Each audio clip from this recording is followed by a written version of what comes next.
gente agora vai próximo tópico, né? É essa função que ocorre frequentemente, né, em várias expressões, certo? Vamos ver isso aqui, a expansão da função inversa, né?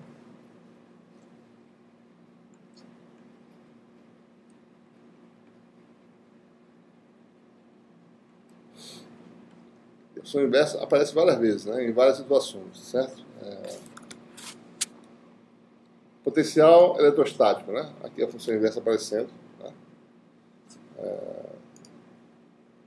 Tá aqui, né? 1 sobre, né, x menos x', certo? A função inversa aparece. A função de Green, né? Uma parte da função de Green é a função inversa, né? Expandir a função inversa é também expandir a função de Green, certo? Porque a função de Green tem esse termo aqui, certo? Então,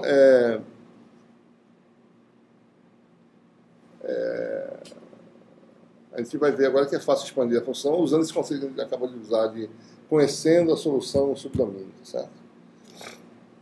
Observe essa figura aí, certo? Aí estão os parâmetros que vão ser utilizados na expansão da função inversa, né?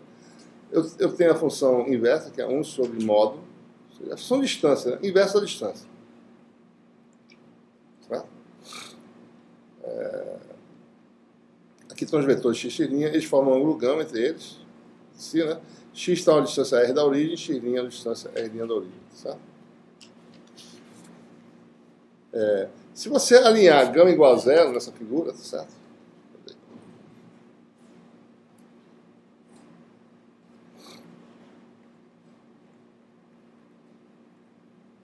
Se eu fizer gama igual a zero, né? Isso aqui é r' a distância, né? Se eu fizer gama igual a zero, então a função inversa, ela reduz-se ao quê, né? Uma diferença de números, certo? Basta eu colocar aqui 1 sobre r menos r', né? Módulo. Certo? Então, eu alinhei. Então, é simplesmente isso, né? Bom, aí depende, né? Você vai escrever isso, essa 1 sobre r menos r', certo? Ele pode escrever de uma forma ainda mais simples, dependendo, né? Se r for menor, se r' for menor que r, certo? Ele pode escrever, bota 1 sobre r em evidência, certo? Lembre-se que r e r' são positivos, né? 1 sobre r em evidência, 1 sobre módulo de 1 menos... Aliás, nem módulo, né? Nem módulo. Escrever assim. 1 menos r' sobre r menor que 1, né? Esse é o número positivo, então, certo? Eu tirei o módulo agora, o módulo saiu. Elevado a menos 1. Né? Isso se r' for menor do que r, né? Certo? E isso aqui vai dar... Eu boto r' em evidência, no caso. No caso contrário, r', né? 1 menos r sobre r' elevado a menos 1. Se agora r' for maior do que r, né? Certo? Ou seja, em geral, né? Ou seja, quem é o maior aqui? R é o maior, ele aparece aqui e aparece aqui. Aqui quem é o maior? R', então ele aparece aqui e aparece aqui. Então a gente pode escrever de forma compacta, certo? Que a função 1 sobre módulo de r menos r' é 1 sobre o maior dos r's, certo? R maior. Função 1 menos r menor sobre r maior elevado a menos 1. Tá? Qualquer que seja. Então a gente pega essa função e expande, tá certo? Essa função, chama isso aqui de u. Função 1 menos u elevado a menos 1 é muito conhecida essa expansão, né? Soma, né? N igual a 0 a infinito de u elevado a n, né?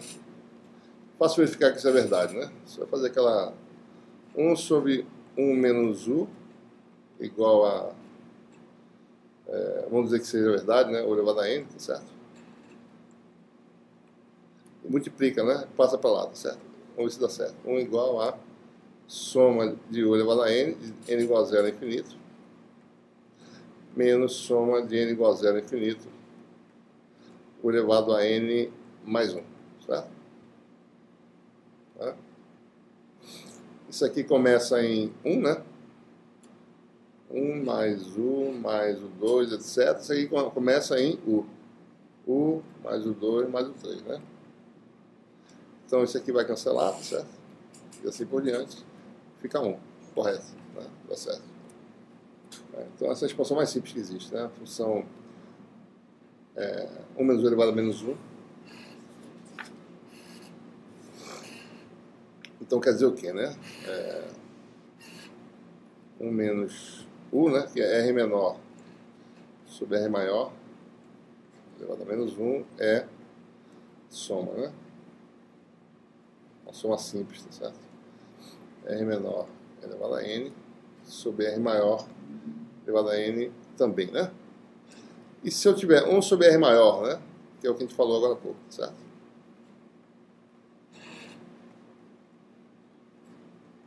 Isso aqui vai dar soma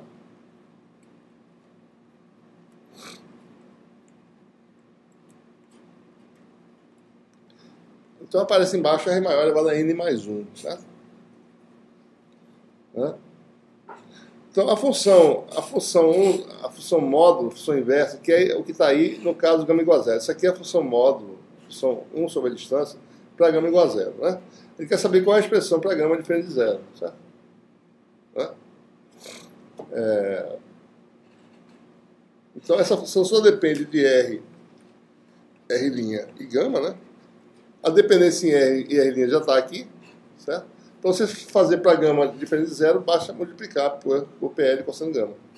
Tá? Então, você tem a expressão final, a função inversa.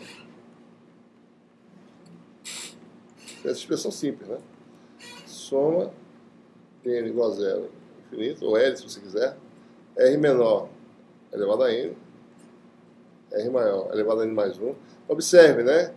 Que uma das duas é variável, a outra é fixa, né? Pn cosseno θ. Né? Essa é a expansão, desculpa, cosseno de gama. Pn de cosseno de gama. Tá? Então aí está a expansão, né? A gente calculou a função inversa no subdomínio, tá certo? Alinhou. Daí obteve o caso particular. Daí para obter a solução final é multiplicar por Pn cosseno gama. Só isso. Tá?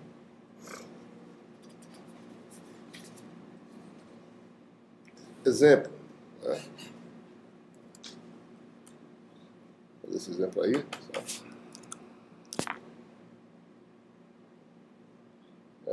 Considere aí esse problema, tá certo? Cadê o meu zoom? Né?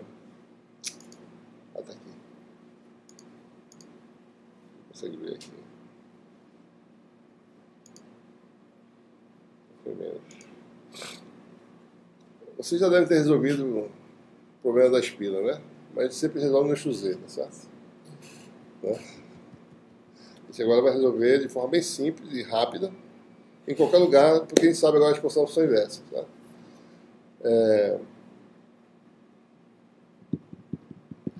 Por exemplo, nesse problema aí, não é difícil calcular o potencial, dado uma espira carregada com a densidade, né, linear Q sobre 2πa, ou seja, essa espira tem uma carga total que é integral, né? Isso aqui é a densidade de carga lambda, tá certo? Então a integral de lambda dl dá Q, né? Carga total da espira aqui, certo? Eu sei calcular facilmente o potencial no eixo Z dessa distribuição de carga, porque todas as cargas são equidistantes, tá certo? Né? Do ponto de observação, né? Todos têm a mesma distância, tá certo? É fácil calcular. Tá? Então, você calcular no eixo Z, ou seja, no eixo Z é simplesmente a carga dessa espira, o potencial é a carga dessa espira sobre a distância, que ou seja, se esse vetor aqui é o vetor, né, num ponto cujo vetor posição é Z a Z, né? Se eu tenho um vetor qualquer na espira C a C, como está mostrado aí, AC é um vetor unitário, tá certo? Está aqui mostrado, né? Então, é o módulo do vetor de diferença, Z a Z menos C a C, ou seja, o potencial é dado por essa expressão aí, né?